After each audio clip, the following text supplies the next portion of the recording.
लगातार एक अपडेट दे रही है। कोमल, क्या कुछ जानकारी है पेशी को लेकर, और जिस तरीके की खबर अभी मिल रही है कि सूरजपाल को भी समन दिया जा सकता है, और क्या कुछ अपडेट है इस पूरे मामले में? देखिए, थोड़ी देर का समय बताया जा रहा है जब देव प्रकाश मधुकर को कोर्ट में पुलिस पेश करेगी, लेकिन ऐसे में देखने वाली बात ये होगी कि आखिर जब कोर्ट में पुलिस पेश करेगी तो क्या कुछ बात होती है, क्या पुलिस रिमांड मांगेगी और कितने दिन की रिमांड जो है पुलिस को मिलेगी, क्योंकि जो सवाल है कई गंभीर सवाल है और जो जानकारी मिल रही है उसके अनुसार पुलिस के पास एक लंबी फेहरिस्त है सवालों की। तो ऐसे में जाँच के लिए, जाँच का दायरा आगे बढ़ाने के लिए उन सवालों के जवाब जो है वो काफ़ी ज़्यादा महत्वपूर्ण हो जाते हैं। 121 लोगों की मौत हो जाती है भगदड़ में। मुख्य आरोपी मधुकर को बताया जाता है, उसके बाद जब मुख्य आरोपी बनाया जाता है मधुकर, मुख्य आयोजक 1 लाख का इनामिया मुख्य आरोपी देव प्रकाश मधुकर को व 2 अन्य अभियुक्तों राम प्रकाश शाक्य व संजू यादव को गिरफ्तार कर लिया गया है। जनपद हाथरस के थाना सिकंदराबाद में गांव फुलरई मुगलगढ़ी में दिनांक 2/7/2024 को एक अत्यंत दुखद एवं दुर्भाग्यपूर्ण घटना घटित हुई थी, जिसमें भोले बाबा के सत्संग कार्यक्रम के उपरांत भगदड़ मचने के बाद 121 लोगों की मृत्यु हो गई थी। घटना के संदर्भ में दिनांक 2/7/2024 को थाना सिकंदराबाद पर मुख्य आयोजक देव प्रकाश मधुकर व अन्य व्यक्तियों के विरुद्ध भारतीय न्याय संहिता की धारा 105, 110, 126 सब क्लॉज 2, 223, 238 में अभियोग पंजीकृत किया गया था। घटना की विवेचना पुलिस उपाधीक्षक स्तर के अधिकारी को स्थानांतरित करते हुए पूर्व में 6 अभियुक्तों को गिरफ्तार किया जा चुका है।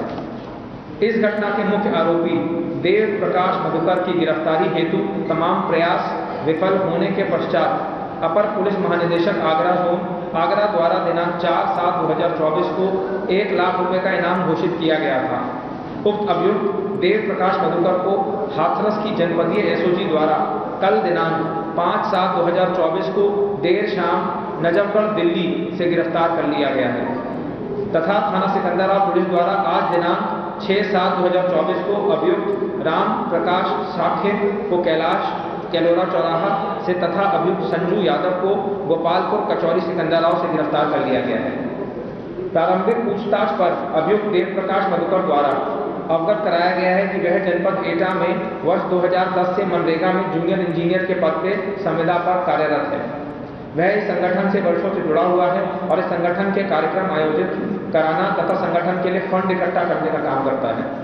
वह दिनांक 2/7/2024 को ग्राम फुलरई में आयोजित सत्संग के कार्यक्रम का मुख्य आयोजक था तथा इस कार्यक्रम की अनुमति इन्होंने ही ली थी। इस प्रकार अभियुक्त देव प्रकाश मधुकर को इस घटना के बारे में 2 भूमिकाएं उनकी सामने आ रही हैं। पहली भूमिका मुख्य आयोजक के रूप में और दूसरी भूमिका फंड रेजर के रूप में। उक्त भूमिका उक्त अभियुक्त तथा इसके निर्देशन में कार्य कर रहे सेवादार एवं समिति के बंदी की सत्संग के पांडाल के आसपास बैरिकेडिंग, प्रवेश द्वार, निकास द्वार, बैठने की व्यवस्था, पार्किंग में अन्य सुविधाओं की संपूर्ण जिम्मेदारी थी।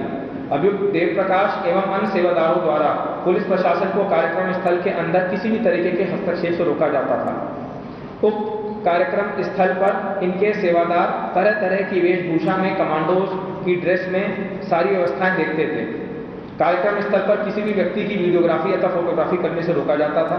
इस प्रकार उक्त व्यवस्था को सही तरीके से नहीं किया गया एवं प्रशासन द्वारा निर्गत अनुमति पत्र में वर्णित अनेक शर्तों का उल्लंघन करते हुए यातायात व्यवस्था इत्यादि को प्रभावित किया गया।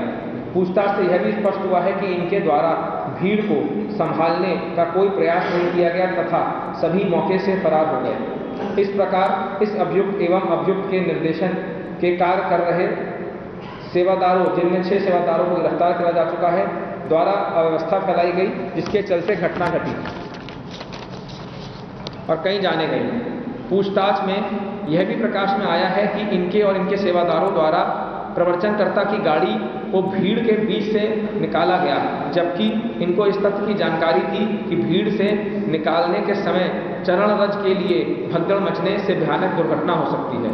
इसके अतिरिक्त यह तथ्य भी गहराई से जांच की जा रही है कि इस घटना के आयोजक सेवादारों द्वारा किसी के कहने या किसी के दुष्प्रेरित करने से तो ये नहीं कराई गई है एवं आवश्यकता अनुसार गिरफ्तार सेवादार आयोजकों को पुलिस कस्टडी रिमांड में लेकर पूछताछ की जाएगी।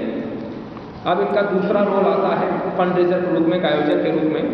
अभियुक्त देव प्रकाश मधुकर इस संगठन में काफ़ी दिनों से जुड़े हुए हैं और संगठन के फंड रेजर का काम करते थे और संगठन को संचालित करना तथा सत्संग इत्यादि करने के लिए पैसा इकट्ठा किया करते थे। पूछताछ से यह भी पता चला है कि विगत कुछ समय पूर्व कुछ राजनीतिक दलों द्वारा इनको संपर्क किया गया था।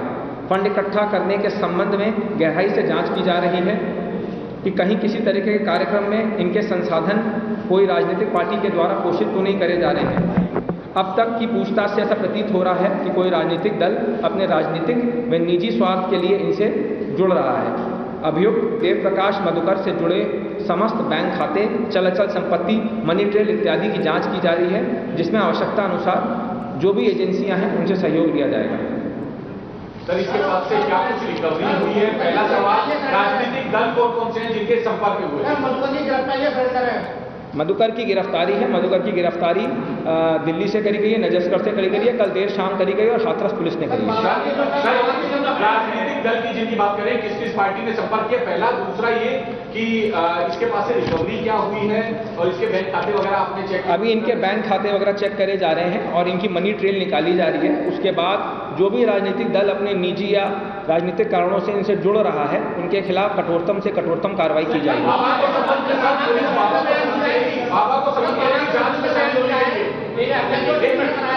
देखिए, अभी इनके विस्तृत बैंक खातों की डिटेल्स खंगाली जा रही है, पत्राचार करा जा रहा है, आयकर विभाग से बातचीत करी जा रही है, राजस्व विभाग से जितनी भी चल अचल संपत्ति है उसके बारे में बात करी जा रही है और जो कोई भी इस पे राजनीतिक दल इसमें अपने राजनीतिक कारणों से या निजी कारणों से जुड़ रहे हैं, उनके खिलाफ कठोर से कठोरतम कार्रवाई की जाएगी। नहीं, ये हाथरस पुलिस की टीम ने इनको दिल्ली से नजफगढ़ से कल देर शाम पकड़ा। बाबा को संबंध कर रहे हैं आप लोग इन्वेस्टिगेशन? अभी इनको पीसीआर पे लिया जाएगा। इनको विस्तृत रूप से इनसे पूछताछ की जाएगी। जितने भी अभियुक्तों को हमने जेल भेजा है, इनको पुलिस कस्टडी रिमांड पे लेकर पूछताछ करी जाएगी और जो भी साक्ष्य संकलन है, जो भी ट्रस्ट की फंडिंग हो रही है, जो भी इनकी रसीदें हैं, जितने भी बैंक खाते हैं, सबके बारे में गहनता से जांच कर जो भी दोषी है उनके खिलाफ कार्रवाई की जाएगी।